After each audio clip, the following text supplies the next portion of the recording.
We'd like to welcome you into the Philly and Fred show for Wednesday, December 3rd, 2025. We're going to talk about the Black Friday game, the Sunday slate, the Monday night game, and then we're going to throw a couple true or falses in there and throw a winner and loser segment. I'm not going to lie. I haven't brung up the weeks I've done bad, but I'm going to bring up this week because I went 8-3 this week. It Yes, sir. was it was a good week. There was a couple good games I called in there. But hey, to be fair, we also call ourselves out, and I post us when we are pretty bad. A Yeah, couple that's of true. times, a couple of times we've lost spreads by about 20 or 30 that we pick. I'm like, hey, I'll post those. Make us look like a fool. We're not perfect. Hey, and I was thinking, I was driving back Sunday from somebody's house, and I was just driving, and I seen all the people on the road, and I was like, what are these people like? What do they do from September to like February? If they don't watch football on Sundays, what do they do? That's a good question. Probably go to church, have the little cookouts here and there. Well, But I have you guess ever not now in the cold, but Because I've always thought that about people that don't watch sports. Like, what do they do? yeah. Like, if I didn't have That's, sports from September to February, I mean, I'd be on suicide watch. Like, I'd have to be because no, I seriously, just yeah. I after guess six that's a good o'clock, question. I don't do anything. I Yeah, just watch football or basketball or baseball. yeah, Like, all day. yeah, I don't know how people do it. We might post this and ask people how do they get through the months from September to February. Yeah, But we'll go on to the first game of the Black Friday game. It wasn't the first game of the weekend. But Bears 24, Eagles 15. Like we always do, you're the Bears fan, so you get the first speech on this one. yeah. So my Bears. I mean, I'm not gonna say I doubted us, even though like I leaned the Eagles -7. But I kind of just had to see it first. We've been beating up on bad teams, and people had that question mark like, can y'all beat a team over 500? And we go into Lincoln Financial Field and we completely dominated that game in pretty much every form. We ran all over them. We stopped the run. Everybody thought Saquon was gonna run all over us, but he wasn't very efficient. And I knew if we turned over if we get takeaways on the defensive end, then we always have a chance. The Eagles hadn't committed many turnovers this season, and our defense just creates takeaways. So I knew after that second takeaway, we was basically gonna win. I forget our record when we have 2+ takeaways, but I know we're undefeated, something around 7 or 8-0 when we do that. So but yeah, our run game looks very dominant. Our offensive line needs to be talked about more because they're getting their blocks down, and they're creating holes for Swift and my nine guy. And it's gonna be scary for other teams, I believe, because like honestly, Caleb Williams hasn't even put it all together yet. Like we're like just lifting off the floor. We have not even reached our ceiling yet. So yeah, that's good for our side. As far as the Eagles go, um, yeah, lots of question marks, honestly, especially with the offensive side of the ball. They look very stagnant at times. You saw the Eagles fans booing them half the game, and That's also the Philly. off. Yeah, that's Philly Yeah. for you. Yeah, their fans they get mad pretty easy. We'll just say that, but they're over egging their offensive coordinator's house. Like they're not happy. So as defending champions, um, yeah, you've kind of lost your fan base at the moment. So we'll see how they end the season. So Yeah, Philly's got the best PR team of any city because how that city is named the city of brotherly love when they yeah, egg their offensive coordinator's house and then they're yeah, throwing snowballs at Santa. They're beating people up. They're eating horse poop. Like they're animals. mm. But yet, hey, they're the city of brotherly love. Like, yeah, okay. You're I don't right. know. I don't know about the city of. They got. Oh, they're cool. They got the Liberty Bell. You know, Ben Franklin lived there. You know, like all that Yeah, dumb stuff. But yeah, yeah. Bears dominated. I looked it up, 16-2 first downs in the first half for the Wow, I Bears. didn't know that. They Mm, out physicaled them. I mean, when you run the ball so well that you haven't done something in the Bears franchise since Walter Payton's been there. It's the first time since Walter Payton they've had two guys rush for 100 yards in the same game. mm-hmm. Like that just, and that was, I mean, that was crazy impressive because it almost scared me looking at it the week before, like how close the Steelers Bears game was. But then to go into Philly and do that, I mean, out physical, push them around on both lines of scrimmage, run the ball, don't let them run the ball, take the ball away. Like they did everything you have to do when you play in a tough road environment. And really, that game, which they might not even have to worry about it because they might get the number one seed, but that's the type of thing that makes me think even if they don't get the number one seed, they can go into somewhere else in the playoffs and win a tough game on the road in the playoffs. Mm-hmm. So like that was, and to what you said about Caleb not being, I think that was Ben Johnson's plan. Because last Yeah. year it felt like a lot of, hey, you're the rookie, you're the number one draft pick. We're going to give you, you got the keys to the city, save us. Mm-hmm. This year they're running the ball, they're doing it off play action. They got him under center. The defenses took the ball away, give him short fields. Like the organization and coach have done everything to put him in the right situation and have him have as much success as possible. And I thought about it watching the Patriots game and the Bears game that literally you can turn your franchise around if you get the quarterback and you get the head coach. That's all you got to do. What the Patriots do? How'd they go from 4-13 to what they are this year? They drafted Drake May last year, and then they got Vrabel this year. Yep. Bears, opposite, like the opposite way. Oh no, same way actually. Got the coach, got the quarterback 2 years ago, got the coach this last year, and then they've turned it around. Those are the two things. You get the head coach and you get the offensive coordinator. Or you get the head coach and you get the quarterback. Nothing else. You need other things, obviously, but those are the biggest pieces Yeah. for a team. And I will say real quick, but the same thing. We also both did draft a running back this prior year that's really helped us. Like Henderson drafted from the Patriots this year, second round pick. And then my non guy was a seventh round pick, which is so hard to believe. He's outperforming a lot of rookie running backs. So that running back position has been key for both of those teams as well, I'll say. Yeah, I mean, that's another good piece to help out your quarterback. I mean, a good run game's a QB's best friend. So, I mean, Hmm. that's if you can get a good one, get them. And on the Eagles side, I mean, the offensive play calling, I mean, it's not great, but it's funny because every year the Eagles are not good on offense. It's never the player's fault. It's always the coordinator's fault.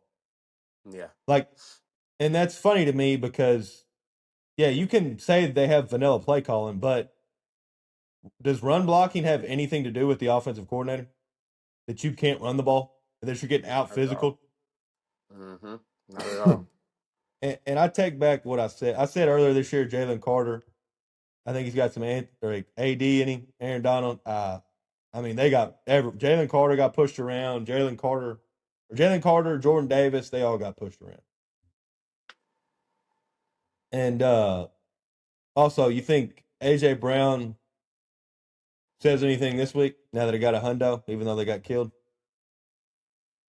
I mean, he shouldn't. He still got fed. I know they lost, but like, Oh, he's just what are you complaining about? I'm sure he probably still will. I thought it was funny how when he caught that pass, I think he was maybe just giving Wright a stare down, but I'm like, okay, just watch, buddy.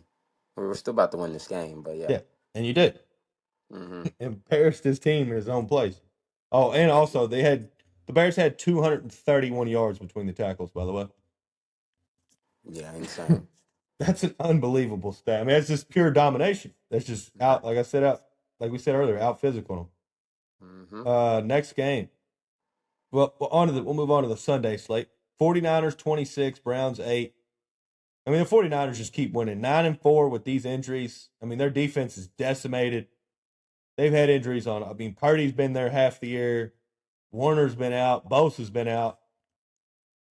I mean, Shanahan we've talked about it. He's a heck of a coach. I think he should get talked about for Coach of the Year this year, honestly. I'm not mad at that statement. And not only But that, but nobody's really talking about McCaffrey either. And I think oh my gosh, he's yeah. up there in scrimmage yards. I mean, they are feeding him the ball. I love the Yeah. 49ers. That's one of the reasons I love Shanahan and McVay. They get the best players on their team the ball a lot. They don't care how they got to do it. They'll scheme Hmm. it up. They'll get it to them in space. They'll throw them bubble screen. Like any way to get them the ball, McVay and Shanahan do it. They do not care. What was your thoughts on this one? Yeah, I was actually surprised with the Niners. This game was. I thought this game was going to be a lot closer than what it actually was, but I mean, I just like how Niners. Yeah, they keep it simple. McCaffrey's gonna get in between, 30, 35 touches a game, and yeah, they keep it simple. They have a lot of injuries, but that's not stopping them, from just achieving, their best. Purdy, he hasn't looked the best, but I mean, this was a this was a bad weather game. I know it was a lot of rain and so yeah, a lot of ground and pound. But I mean, they really just dominated this game. Forced a few turnovers. Um, so yeah. Yeah. And with the Browns, I mean, Judkins is a dog. That they got that. And Shador looked all right. He didn't look bad. Still a young guy. It's only his first game starting, so but he Hmm. looks better. He looks like a better option than Gabriel. Yeah, I agree. That's what it feels like with that one. On to the next one. Jaguars 25, Titans 3. I'm not gonna I still think very lowly of the Jags, but I mean they're 8-4. And the Jags, Lawrence, and I don't think they're good, and then I just don't think Lawrence is the guy. He was the number one pick. This is his fifth year, and he's got 2,600 yards with 16 touchdowns and 11 interceptions.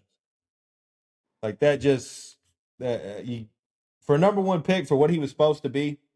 He was supposed to be sunshine. I mean, he was supposed to be the man. That's 5 years in. He's just got to be better than that. Yeah, I'll agree with you right there.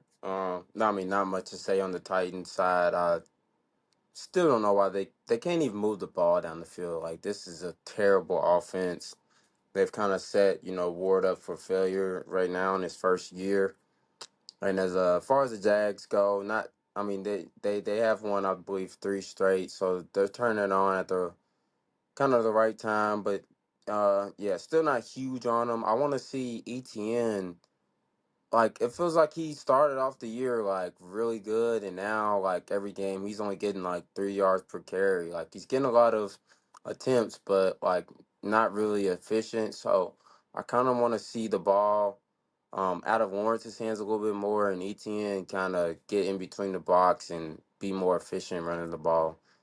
But yeah, I mean, not a team that scares me down the road just because I mean, the run game hasn't been great as of late, and then I don't trust the quarterback. But I mean, good win. That they're stacking up wins. They're actually tied for first in the AFC South now. So um, yeah, that kind of changed. That kind of happened real fast. So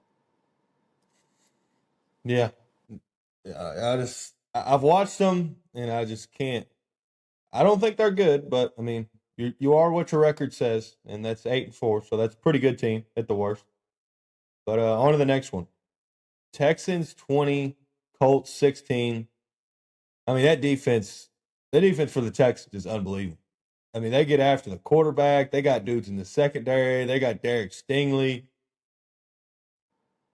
And not only that, in this game, they had the ball for 34 minutes. The Texans did. The Colts only had it for 25 minutes.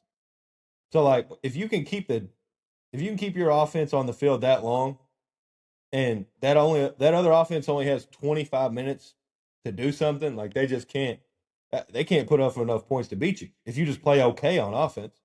hmm And on the Colts side, I mean, they started out great, but they're 1-3 in their last four games, and In the first 8, they were scoring 33 points a game. The last 4, 21 points a game.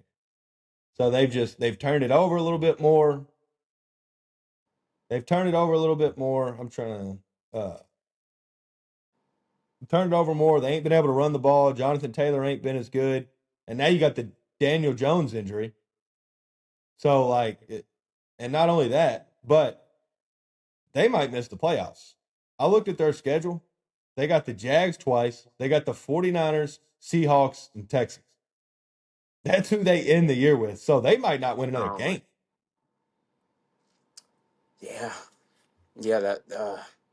It's quite crazy to think about when I believe Colts was the biggest surprise, like by like week 7, week 8. You know, they had only lost one game to that point, and yeah, now that we're talking about they might not even make the playoffs is quite a bummer. But I'll go to the Texans side, and I don't think they're getting enough love, honestly. And I'm gonna go ahead and apologize because I haven't been that high of the Texans all year, but they're coming in back to that like playoff form they've been the last few seasons. Like this is a team that started 0-3, and now they've turned it around and they're 7-5. Stroud looked good in his first game back. Like you said, Fred, that defense is really filthy. They don't allow like really anything downfield. Um, so yeah, really good defense, and they're turning on at the right time. Have a shot to winning that South Division right now. And yeah, the Colts, man, just kind of a bummer how the last few weeks has went.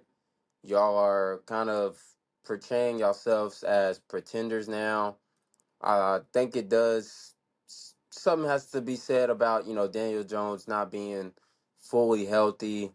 I think that's been a big part of why they're not finishing some of these games. But yeah, JT also hasn't been as dominant as he was the beginning of the season. So yeah, that is it's very concerning on the Colts side, especially with that schedule, like you pointed out. Well, we've talked about it with other teams. Might look back at the end of the year and be like, man, we blew our chance to win this game or that game. And the Mhm. Colts, if they miss the playoffs, they're another prime example. I mean, you go into Pittsburgh, you turn the ball over 5 times or 6 times maybe. Yep. And then when you play the Chiefs, you're up 20-9 in the fourth quarter and you completely just stall out. Hmm. So they've had multiple games where they've just kind of beat themselves or blown it. And now you might miss the playoffs because you didn't win games you needed to win. And now your schedule is unbelievable. And you're playing that schedule with a hurt quarterback. Yep. And on the Texans side, we said it all year. We said it all year. The defense is awesome. All the offense had to be was okay. They didn't have to be this like juggernaut offense. The Right. Texans defense have given up 20 points 3 times, 20 or more 3 times this year. Stout. So basically, you're saying if you score 20 points or more, you have a great chance to win the game. I don't feel like that's too much to ask of an offense. Yeah. So yeah, that defense can travel. So I think if they get in the playoffs, and you talk about that's a playoff game next week as well. There's going to be a couple early playoff games, and that Hmm. Texans Chiefs feels like one for sure next week. Oh, definitely. Yeah. On to Miami. Saints 17, Dolphins 21. Tua turning the ball over was not great, but luckily they got A-Chain. 22 carries for 134 yards. He's got 1,000 rushing yards. I don't think I've heard a word about A-Chain all year. And he's already got 1,000 passing yards or rushing yards. Yeah. Probably because of that offense, how it started off. But yeah, I mean, he's been like one of the lone bright spots on that end. So, Yeah. And, uh, hey, and the defense too.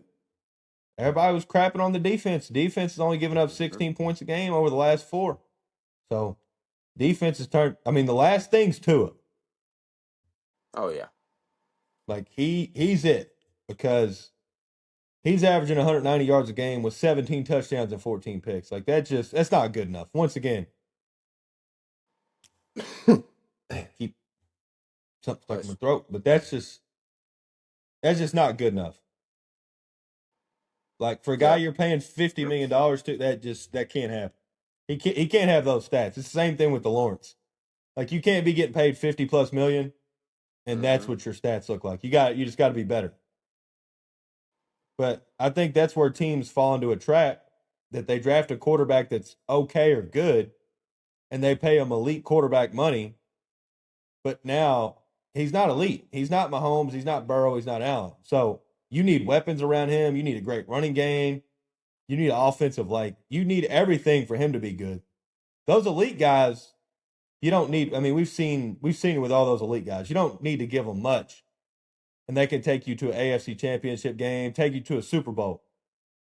Almost the other 26 quarterbacks, they got to have most things on their side. Yeah. Did you watch the end of this game? Uh, no, I did not. So it was a crazy ending. So Saints were down 11 in the fourth quarter late. About 5 6 minutes left. Saints get a 56-yard field goal, so they cut it to 8. Believe Miami turned the ball over, or not turned it over, but ended up punting.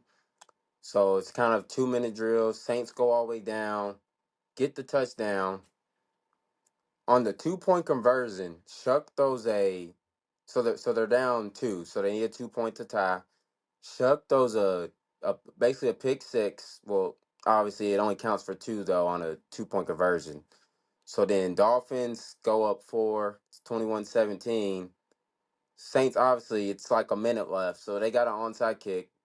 They get the onside kick, um, but then they drove it down, got to like the red zone, and it was like a 4-for-1. They didn't convert, but like it almost got to that, game winning. Like Saints got an onside kick, which is obviously always rare. But then the fact that they almost, kind of walked it off, it was very entertaining at the end. But yeah, man, Miami, they're was that a 4 game win streak they're on now? I believe Uh, what are they? 5-7? It might be 3 games. okay, yeah, I yeah, I think they think were. three I think they were games. 2-7. Okay, yeah, yeah, that's right. But yeah, on a 3 game win streak, I would have to see their schedule to see if they have, any chance of, pursuing a possible playoffs. But Well, yeah, I'm definitely looking better. What's up? remember before this game, I said my prediction was the Dolphins finish 8-7. Oh, 8-7. That's right. Well, they don't fit. They get to 8-7, and then from there, I don't Mm-hmm. know. But then you Right. at least give yourself a chance. And Yeah. all they have to do to be 8-7 is beat the Jets, beat the Steelers. I mean, we know how easy that is right now, and then the Bengals. So that's not. I Yeah. don't feel like that's asking too much Those are for those are them to all beat. winnable games. Yeah, like that's not asking too much to beat those three teams to get to 8-7. So we'll see if they can continue that run. Falcons 24, Jets 27. I mean, once again, Falcons are cursed. I looked at this, didn't watch the game, but then looked at the stats, and they won every stat. I mean, they won the turnover, they won yards, they won first downs, they had less penalties.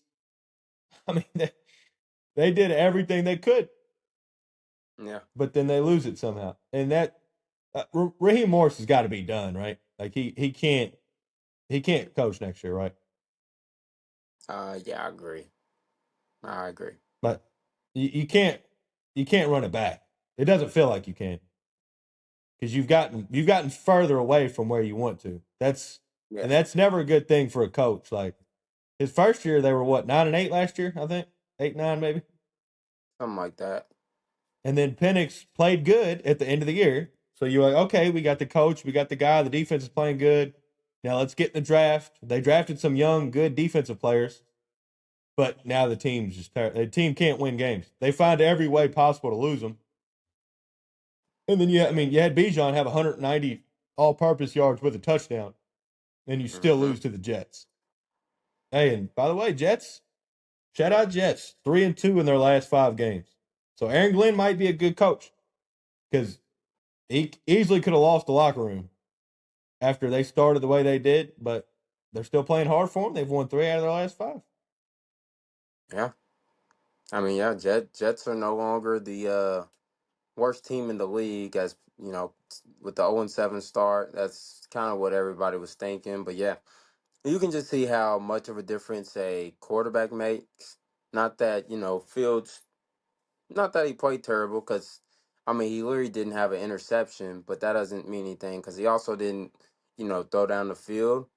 I think it was good for the Jets to get Adonai Mitchell from the Colts. He's actually been Yeah, a he had a good sneaky game. good. Yeah, he had a great game. That was a sneaky good pickup with Garrett Wilson going down.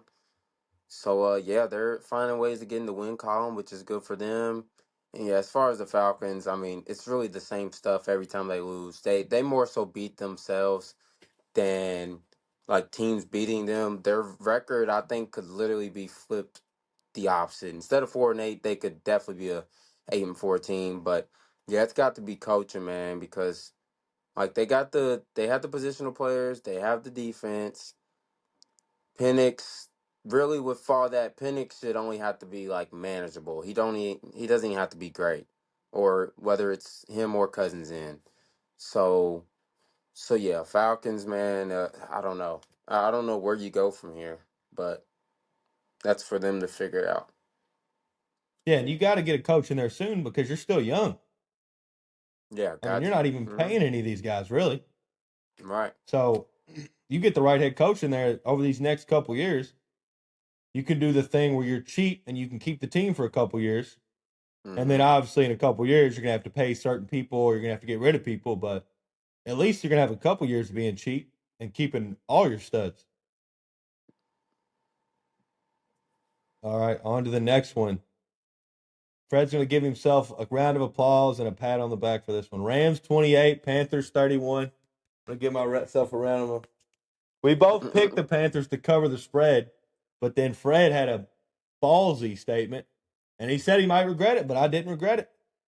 I said, hey, bet the Panthers to win this football game. Because, like I said last week, as soon as you're out, they pull you back in, and they did it once again. Stafford was due for a turnover. I mean, the guy hadn't had a pick. I mean, he hadn't had a turnover in forever. He threw 2 picks, threw a pick 6, and once again, we said it with the Texans earlier. This game was the same way. Panthers had the ball for 35 minutes to the Panthers 24. So like that's what you got to do. If you got an explosive offense like that, they got weapons everywhere. They got a top 5 quarterback. You got to keep it out of their hands. But I mean, the Rams will be fine. Puka was awesome. Stafford had, I mean, the one pick was tipped. The other one, he just threw it. I think he threw it a little late, and the guy jumped it, took it to the house. I mean, I was saying they had the crazy time of possession, turned it over 3 times, threw a pick 6, and they lost by 3. So like I'm not worried for them. With the Panthers though, I mean they're 7-6. They're only a half a game back of the Buccaneers for the division lead, so they're right there. And I was thinking about it because when I looked it up, Bryce Young he didn't have any turnovers in this game, and I was like, okay, I think I know something that happens. And yeah, in the 6 losses, Bryce Young's got 185 yards per game with 6 touchdowns, 6 interceptions. In the 7 wins, or well, I think his 6 wins, he's got 201 yards per game with 12 touchdowns and 3 interceptions. So Big like, difference. if he don't turn the ball over, they win because they can run it so well. So yeah, that was my thoughts. And then the Panthers, I mean, they make no sense because they've gotten blown out by the Bills and the Patriots, but yet they've beat possibly the 2 best teams in the NFC, in the Packers and the Rams. So they make no sense to me. But what were your thoughts? Yeah. I guess I'll start off with the Rams. Yeah, like you said, I'm not worried about them, but I will say, like, you see what can happen when, Stafford turns over the ball, which he has not, done in quite a while. So, and then I forget who brought up this point to me, but when they play in like cold weather games, cross country, I think that's when they can really be vulnerable, come playoff time. Because, they're used to their dome, that LA weather. But I mean, even though they played good in Philadelphia last season, like that's not a team that's built to play in the cold weather. But yeah, I mean, I think they'll be fine. You know, first loss in quite a while. So, and yeah, they only lost by that field goal. But yeah, as far as the Panthers go, I mean, Bryce Young, he needs to play all his games in Carolina because I think that's when we really see the best out of him. Had 3 touchdowns, no interceptions. You can lean on that running game. You got Rico Dowdle and Chuba Hubbard, back there, to carry the load for you. So yeah, it was a really good statement win for the Panthers. This is the best, we've seen them play in about 10 years since that, Cam Newton era, Luke Kuechly. So that's good for them. And I think you see like a trend with like the good teams now in the NFL. You have a young quarterback and most instances a young head coach. So I think that's really the kind of key to victory now. Like, or at least it has been this season, in my opinion. So Yeah, maybe they should just put a blindfold on him, put him in a trance, and then do the little watch thing and just make him be like, "You always play in Carolina. Every game's a home game." Because he does. I mean, he just yeah, plays better at home. yeah, Yeah. All right, on to the next one. 17 or Cardinals 17, Bucks 20. I mean, the Bucks are just they got a little healthier. They got Bucky back.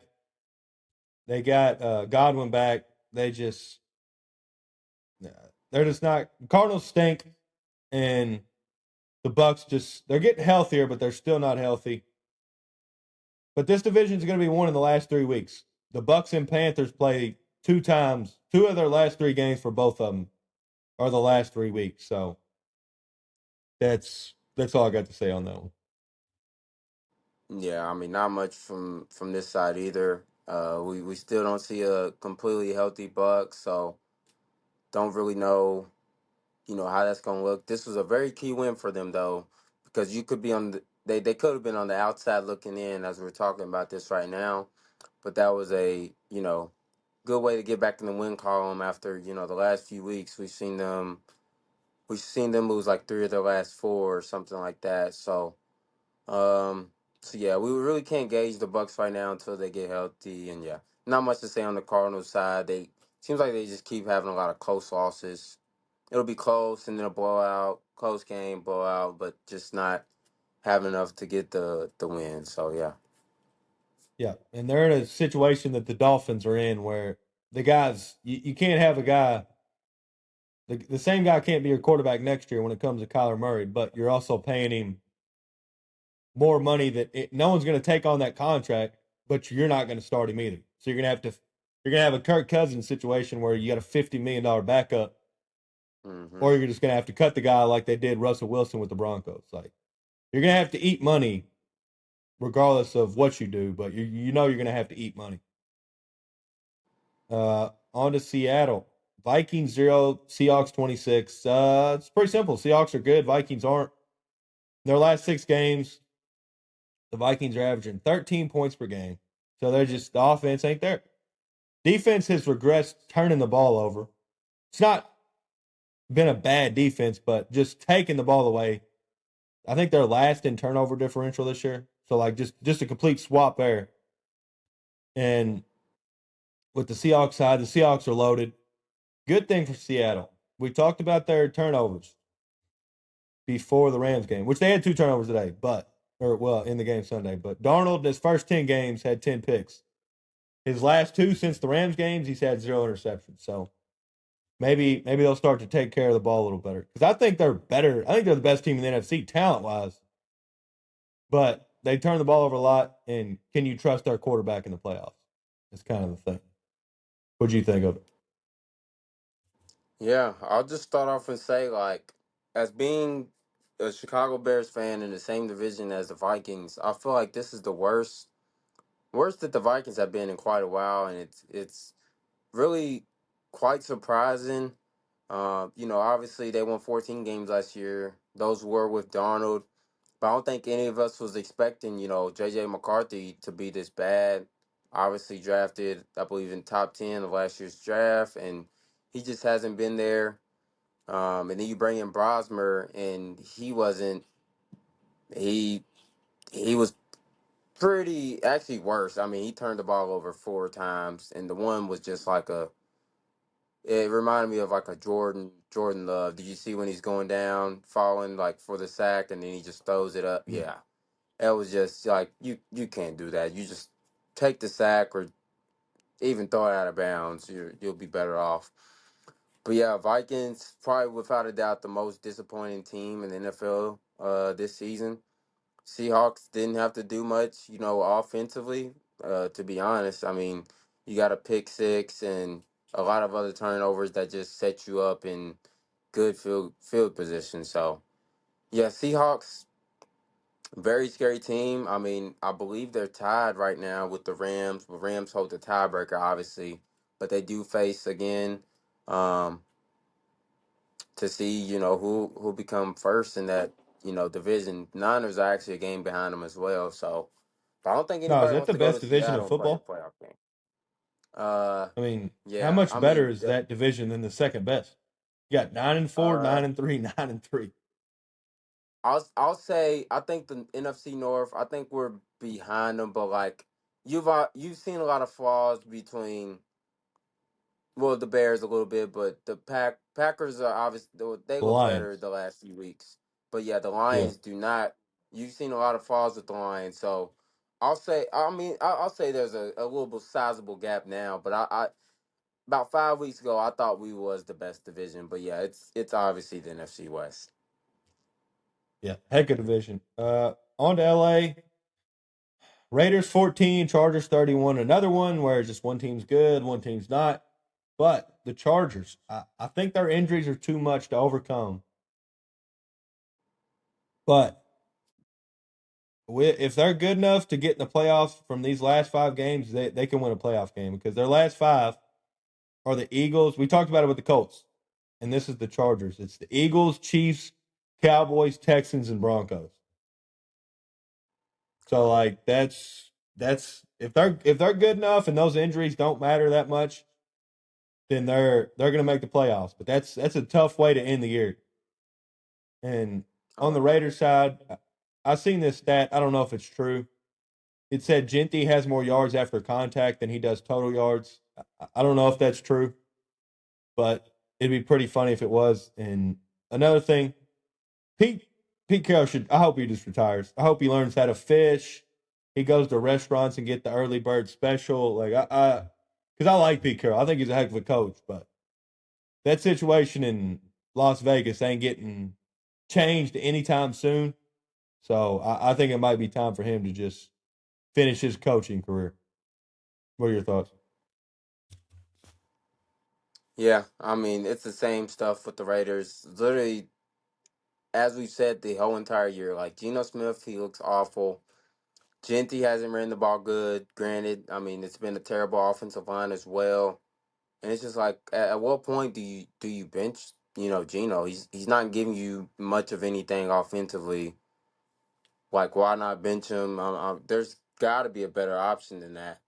Um, yeah, as far as the Chargers side, I mean it was quite impressive what Herbert did, despite breaking his offhand. He still threw 2 passing touchdowns. Um, So yeah, but I don't know how they're gonna go about that moving forward. I mean, they do have a gauntlet, so they're probably gonna need him out on the field. So yeah, we'll see what the Chargers do. All righty. Next one. Bills 26, Steelers 7. I mean, they deserved every boo that happened in that stadium. I mean, the Steelers need to clean house. This version of the Steelers over. It should have been over a long time ago. I mean, we were talking about the Bears. This Bears Eagles. This was the same thing. 191 different, 191 yard differential in rushing yards. That was the worst since 1955. 249 was the most the franchises ever gave up at Heinz Field, and the Bills had the most rushing yards since some guy named Orenthal James Simpson played for the Buffalo Bills. So if you're bringing up something that they ain't did since OJ did, you were really bad. I mean, they were soft.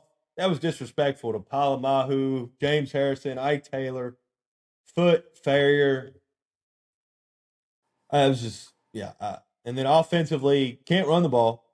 So then you're relying on your 41-year-old quarterback to do everything. And I like Aaron Rodgers. He's been good this year, but he's been good. He's been solid. He's not MVP Aaron Rodgers.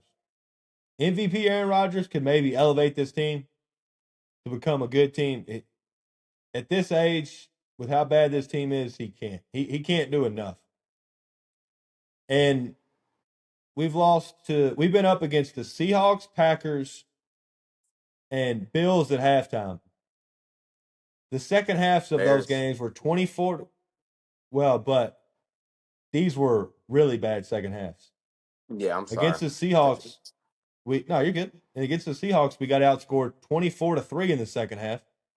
Against the Packers, we get outscored 28-9 in the second half.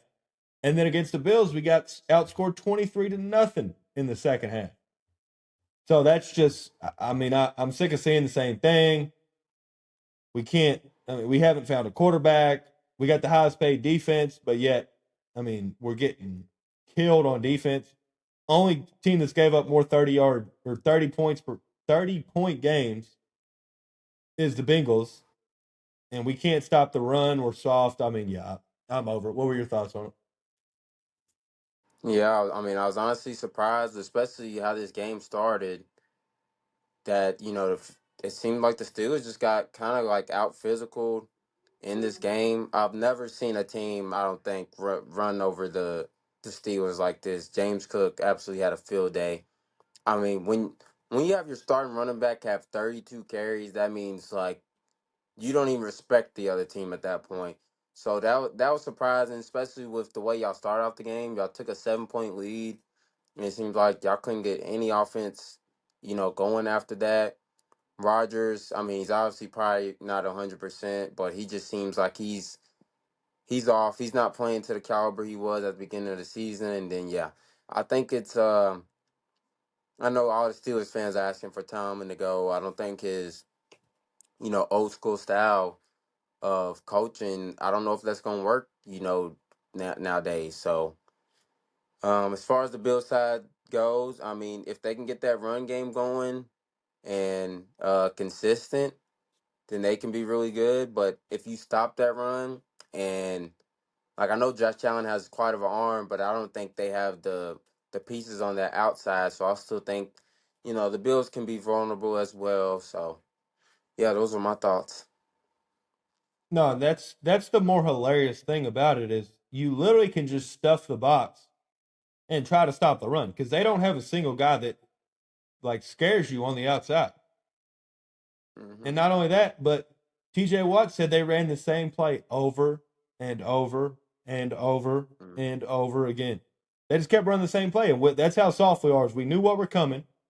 We knew they had no one on the outside, so we could focus on the run, and they still couldn't stop the run. So yeah, I'm done with this. There's no way this might have been the nail in the coffin because there's no way the Steelers organization could see a game like that happen in Heinz Field and then hear the boos and hear the fire Tomlin chants and think, yes, we're going to run this back. We're going to run this back again next year. But they've ran it back before. But I don't know how that embarrassing of a performance, how you can put that same thing, that same product on the field next year. I don't know how they could do it. We'll see if they do. We'll see if they don't. But yeah, that was embarrassing. Uh, Sunday night game, Broncos 27, Washington 26. PFF is hilarious because the Broncos defense didn't have a single player inside the top 20, and almost every player was outside the top 50. So that the PFF ranks always make me laugh. I'm back out on the Broncos. How do you beat Washington by one in overtime? They could have. I mean, if Benita doesn't get his hand on that ball, they lose. Washington's been outscored 170-78 in the last 5 games. Mm. So like they can't. They can't run it. The Washington's been getting killed. They can't stop anyone, but yet you go into a game in overtime with them. But still got still got a great record. Still gonna have a home playoff game, and then still probably gonna be the second seed in the AFC. But yeah, I think this game I'm back out on the Broncos. What are your thoughts? It's just so hard to read. Like I don't understand how the Broncos are 10-2 at this point in the season. Like they haven't really, outside of a few games, like they haven't really wowed you. But I mean, they're finding ways to win. So it's like, okay, I don't really know what to say. Like it's still a hard team to gauge. I feel like they get in the playoffs and they have to travel. But that's the thing. Like there's nobody really in the AFC like seems that like scary other than possibly the Patriots. So yeah, Broncos still really a hard team to gauge. Kudos to the Commanders. They actually battled in this game instead of getting blown out. Mariota played, pretty good. I thought they was gonna walk that, you know, get that 2-point conversion and walk it off at home. Passing game looked a little bit better, but I mean, I say don't bring Jaden Daniels back. There's really no point. He's already had 3 different injuries this year, so I say leave him on the sidelines. But yeah, as far as the Broncos go, it's still a hard team to gauge for me. Yeah, that's kind of how I feel. I just I think they just got lucky and they're good in a year that the AFC and the NFL really feels like almost is down in general. hmm But Well, last game of I the don't week. I don't think. Oh, I thought. Go Oh, ahead. my bad. I just want to say No, real go ahead. quick. Go ahead. I I was don't going think to. it does seem a little bit down, but I think like it's just there's no dominant team and it's just more wide open for everybody. I think that's just really all it is. But Yeah. And on to the last game of the weekend. Patriots 33, Jets 15. Drake May's awesome. They're starting to run it better. Henderson's a dog. I mean, why did the Titans? We've said it multiple times. Why did the Titans ever get rid of Mike Vrabel? the same reason they've got rid Because of everybody else that was good in their franchise. yeah, like just the only true difference between last year and this year is Drake May's a year older, and you got Stephon Diggs. Like basically, and I mean you got Will Campbell too, but like last night they didn't even have Will Campbell, and they still look like a completely different team. Like they block, they play smart, they don't turn the ball over. They most games, if not every game, are going to have a better quarterback than you. They're most likely going to have a better head coach than you. They're going to be more prepared than you. So like, yeah, I think, and right now it's looking like they're going to get the number one seed. So we know how hard Foxborough has been to win at when it comes to December and January time. So they get that number one seed, they're going to be a tough out. And on the Giants side, Dart, I'm worried about his career now because I saw it. I saw the concussion, and then I said, okay, he's got to sit down 2 to 3 weeks. He's going to look at the way he's playing. Everybody's going to tell him, like, hey, man, you have got to change the way you play.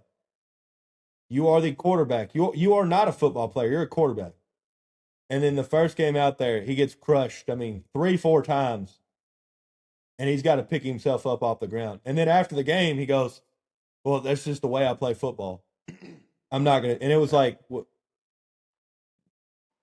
so are Peyton Manning and Tom Brady, are they not football players? Because I ain't gonna lie, I never saw Tom Brady or Peyton Manning take a hit. They were sliding every time if they ran it. And then in the pocket, they were just falling to the ground. If they seen some dude running straight at them, they weren't trying to make a miss. They were falling right to the ground. Because, Yeah. I mean, yeah, cool. Be a football player that sits on the sideline and doesn't play. Because actually, then you ain't even a football player. You're a fan. You're a spectator. You're not a football player. Like, you are the quarterback. Your brain and your arm help this team more than anything. But yeah, when I seen him do that, and then I seen him say that after the game, I was almost hmm like, oh no, he's never going to change, is it?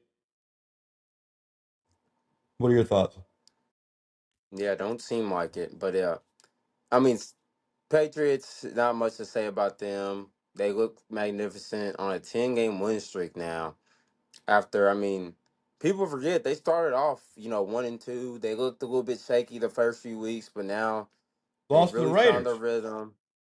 Yeah, lost Raiders first week. I think a lot of people surprised about that. Um, you had 5 turnovers versus Steelers. You didn't look great in that. But now, I mean, they look pretty magnificent. Clear front runners in the AFC. As far as the Giants sides go, I mean, really, I thought they was honestly going to be a little bit more competitive in this one. They wasn't, and yeah, the first hit that Dart took, I mean, like that was just plain stupid, and I knew it looked like he was in bounds, like on like live when Theo Johnson pushed the defender, and he ended up being in bounds. But yeah, you can't keep like you've been in concussion protocol 4 times this season for a reason, like for stupid reasons like that. When you're just fighting for one more yard and you can easily go out of bounds. So yeah, that's pretty stupid. And then like it seems to me, I know I watched Ole Miss, quite a few over the years. It seemed like Dart, passed more down the field when he was there. Like I know he used his legs a lot, but it seemed like he aired it out a little bit more, and I don't see him doing that much, at the Giants. Or am I tripping? Or I mean, I think maybe a little bit, but I think it's also his weapons. yeah, Like at Ole Miss, 98% of the time, his receivers were better than the corners on the other side. right, Like without right, Neighbors, I mean, his best receiver is Wandell. Like, so I could get why that's maybe not the same because maybe just guys aren't open as much. But right. he gets Neighbors back next year. We'll see. All righty. That's it for the slate. All right, Philly. Who's your winners and losers from this weekend? All right, winners or winner? Sorry, I Well, yeah, gotta winner. My bad. go. Let me go. Let me go. My Bears. I mean, I got to. I mean, before this week, everybody was saying, how we hadn't beat a team over 500. Well, before that Steelers win, which was a couple of days before. We're barely squeaking by. We got 5 game winning drives against, pretty bad teams. And then we go into Philadelphia and we dominated them like nobody's really seen in years. So now people are really like taking us seriously. Like we're for real. We can run the ball. We can force you force takeaways on the defensive end. We're getting guys back healthy. So a lot to be excited about in Chicago. So I'll definitely say my winner will be the Bears. As far as losers go, um, I'll go Ravens. I know they played the Thanksgiving game that we went over Friday in our episode, but I'm gonna go Ravens. Bluetooth Like connected. I know you had won like 4 or 5 straight games before this past loss, but I mean honestly, you can't be excited about things going forward. Your quarterback's not fully healthy. You haven't fully got Derrick Henry going all year. He doesn't look the same, and you got to think like I don't think Baltimore fans really think, even if they get to the playoffs and win the AFC North, that they really have a shot, to beat a lot of opponents once they get there. Um, so yeah, I'll go Ravens as my loser. All righty. I think I'm gonna go same game here. My winner and loser. I think the Texans are the winner, and I think the Colts are the loser because I'll go with the Colts first. I mean, like we said, they might not make the playoffs. You got a tough schedule. You've lost a couple in a row. You're already not playing good. Now your QB's got an injury, and now to end the season, you play 5 straight tough games in a row. So like now you're in a spot where a couple weeks ago, I mean, they were talking about what? Uh probably maybe having a chance to be the number 1 seed, but yet now you might not make the playoffs. You got 8 wins. So like you probably at least got to win You got to win two of them, and then you might have to win three if you want to get that wild card spot, or maybe possibly win the division. And Texans are my winner because now you're one game back, and you're playing your best football. You started 0-3. You've been 7-2 since then. You're a game back, and you have. I think they I know they still have the Jags and Titans or Jags and Colts both once. So like you kind of control your own destiny somewhat. Because if you win both those games and you win 4 out of your last 5, you're probably going to be the division leader. And also, the offense is finally playing okay, which is all you need with that defense. They do not need to be crazy, do not need to score 28, 35 a game. We said it. The Colts or the Texans defense has given up 20 points only 3 times. 20 plus points 3 times. So if you score 21 points, you have a dang good chance of winning the football game. So yeah, I think Mm. that game was great for the Texans, but I mean, all this could be for nothing possibly if the Texans lose this week against the Chiefs, because that's big for the wild card. Because whoever wins that, if the Chiefs lose that, they're cooked. Because not only will they be Oh yeah. have a worse record than all those teams, but they will have lost to the Colts, Chargers, or not the Colts, but the Texans, Chargers, God, what are the other teams? Bills, and then so like all the Chiefs. wild card teams, they would have lost to. Oh. Yeah, All right. yeah. So those are our winners and losers for the week. On to true or false. I thought about this. I said it after the Ravens game just because I knew I didn't think the Steelers were any good. But you go first. True or false? AFC North will produce the worst team in the playoffs.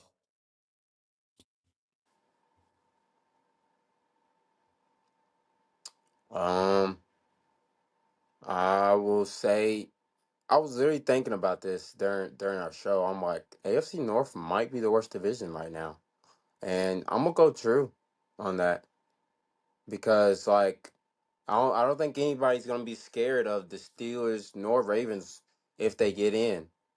Now, Bengals have a long. Honestly, right now, out of that division, I think Bengals with Burrow back would be the scariest team to face in that division. But I don't think they would have to win out and some other things that happen. So I'm gonna go true. Yeah, I'm definitely going true. I've watched the Ravens and the Steelers closely lately. I mean, both offenses stink, and the defenses are good. Well, the Steelers' defense sucks, but the Ravens' defense has played good, but they played good against bad teams. They went up against the Bengals. They gave up 32 points. And the offense can only score 14 points against that bad of a defense. So it's like, I mean, Lamar doesn't look good. Lamar looks hurt. He doesn't look near 100%. So your game changer, he's not a superhero no more. He's lost his superpowers because he's injured. His legs are his superpower because he can throw the ball great. That's all fine. But his superpower is getting out of the pocket and making things with his feet. So that way he can either scramble and pick up the first down yardage with his feet, or he can get out of the pocket and make a throw downfield. And then on the Steelers side, I mean, do we even gotta? Well, we don't even gotta discuss that. We know that the Steelers don't pose a threat to anybody. All righty, next one. Ooh, I like this one. True or false? Both teams in last year's Super Bowl will not even make the playoffs. You go first, Philip. Ooh, I'm gonna go false just because I've saw that Eagles remaining schedule and it is not that difficult. So I think yeah, Eagles are literally yeah, they're favored in their last 5 games. So I don't think, and it's just like a long shot for the Cowboys, to get in, even though they're probably playing the best, top three best teams the last 3 weeks. I'm gonna go false on that just because, like I said, the Eagles are gonna be favored in every game. They They face the Chargers this upcoming Monday, then the Raiders at home, at Commanders, at Bills, then back home against the Commanders. I see them going no worse than 4-1 in that, which would put them at 12-5. But Chiefs, I think there is some real concern that they do not make the playoffs right now. I'm keeping a little bit hope just because Andy Reid, Kelsey, Mahomes. I know they haven't looked good, but I can guarantee, like, if I was to bet, like, they're gonna play their best football, like, literally right now, this upcoming week. So I could still see the Chiefs winning, getting into the playoffs. But yeah, I'll go false. See, I'm not gonna lie. I think I'm going true because I think the Chiefs get basically eliminated this week. I think they lose to the Texans, and I think they're out. And from what I've seen from this Eagles team, that offense is so bad. Their remaining schedules at Chargers, Raiders, at Commanders, at Bills, Commanders again. I think they only win. I think they only win two because I think they split with the Commanders. If Jay, because they're talking about Jay Daniels being probable this week. So I think if he comes back, they play like they did against the Broncos. They win the one at home. They lose to the Bills on the road, and then they lose this Monday to the Chargers. And I think Dallas. I think Dallas can even. I think Dallas can lose one because they have a better division record. And All right. Dallas's last five. And it, I mean, if this freaking laptop stop being stupid, maybe. Yeah, the Dallas's last five are at Lions, Vikings, Chargers, at Commanders, Giants. This, I think, at Lions is the game. I if think they that's win the that, one yeah, I mean, they that if could they can win this week, I definitely think go if they win 5 and this 0. week, I'll feel really good. Yeah, I think if they win this week, they have a awesome chance to win the division because that's the one. I know Detroit's not been great, but this is if they can win that one, and you can go to 7-5-1, and let's say the Eagles lose, you're 8-5. You have the same amount of losses and one less win. So basically, at that point, you're almost even. All they got to do is just not blow one of the games they should win. See, I'm gonna go true All right. there. Alrighty, and the last one. I thought about this just because we've talked about how open the AFC this is. AFC is this year, and I thought about it and I said, "Oh man, it's open. Look at the top quarterbacks." And then I was like, "Oh no, true or false? Josh Allen and Lamar will never win a Super Bowl." And I'll go first on this. I think it's false, but a year like this scares me because this would be the year for one of them to win it. The AFC's not good. Like you're telling me if the Bills had the roster from the last couple years and the Ravens had their rosters from the last couple years, you don't think that Josh Allen or Lamar could lead those teams to beat the Broncos or beat the Colts or beat the Patriots? Like I think both the Ravens and the Bills not being good this year, if they don't win a Super Bowl, this is the type of year you look back on and you go, man, if we just had a pretty good roster, we maybe have a chance to win the Super Bowl with that quarterback because we're going to have the better quarterback in every game we play in. So I think it sucks for both those guys this year that both those rosters have massive holes in them and they just don't look good. You going true or you going false? Yeah, I agree with you. I'm definitely going true. I believe the window has closed for both of these quarterbacks, and yeah, like they've had the roster, the prior few years, but obviously the Chiefs were dominating the AFC. There's nobody really dominating that AFC. It's pretty wide open. Patriots are balling out first year. Don't know how that's gonna look in the playoffs. But like you're not scared by this Bills or Ravens team, man. It's like even if your quarterback's not losing you the game in the playoffs, like somebody's gonna find a way on one of those rosters to lose. So I definitely don't think Lamar nor Josh Allen will ever get a Super Bowl ring now. All righty. Anything else you want to say about the slate? No, got 5 weeks left, man. It's getting down to the nitty gritty. So, All righty, yes, sir. Couple premature playoff games this weekend. So it should be a oh yeah, good weekend here coming up. Yeah. oh yeah. All righty.